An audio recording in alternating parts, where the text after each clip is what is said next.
isa daw hong teacher, tako, pinagsasaksak dyan sa Las Piñas City. Ang suspect daw po, high sa illegal na droga. Yan sinasabi natin. Yun ang sinasabi natin yan. Paano ngayon yung mga biktima yung kamag-anak ng teacher? Ano? Ibabalita po yan ni Jimboy Tejano. Jimboy! Gagawin na ulit.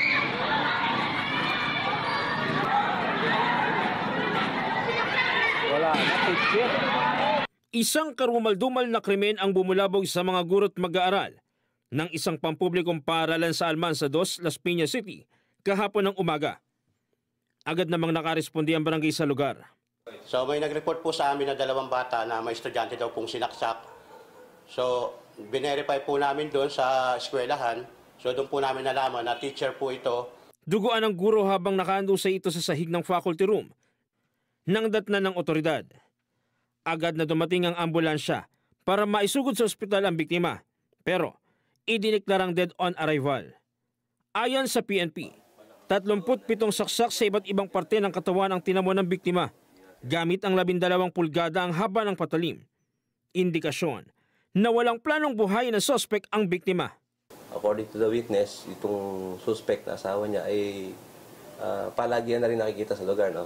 However nga, kayo ng umaga, alas 6, nakita pang kumakain sa kantin at around 8:40 or 8:45, after the recess, bumalik na yung biktima sa faculty kung saan siya ay sinugod ng suspect at doon na inupisahan siyang atakehin at na-witness ito ng 3 guro at 1 gwardiya. Yung nga, nagseselo siya. Kaya nga doon naghiwalay sila at may sinasabi na mayroon daw ibang lalaki na itong babae pero sa account niya lang. Sa video, kalmadong naglalakad lang ang suspect habang papatakas sa lugar. Pero ang ilang residente, hinabol ang salarin. Ang isa sa kanila may hawak pang kahoy. Ilang metro lang ang layo mula sa paaralan. Naaresto ang suspect kung saan nahagip sa CCTV ang pagtakbo nito, maging ang mga umahabol sa kanya.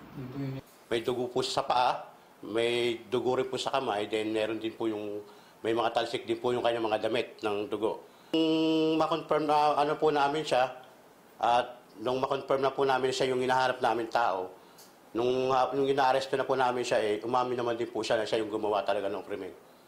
Ang suspect, aminadong batak siya sa droga bago gawin ang karumal-dumal na krimen.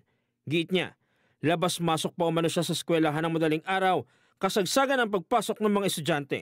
Ang suspect walang halos pagsisisi sa kanyang nagawa sa mismo pa niyang asawa. Talagang mapatunayan kasal, no, spouse, so parricide ang ating kaso sa kanya. Jim Tejano, para sa 100% balita.